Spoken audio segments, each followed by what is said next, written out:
You ask Tiger to solve. This deals with linear equations with one unknown. The final result is x equals 10/3.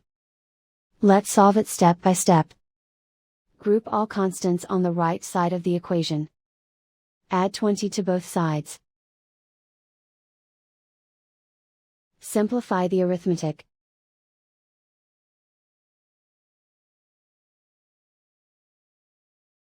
Isolate the x. Divide both sides by 6. Simplify the fraction.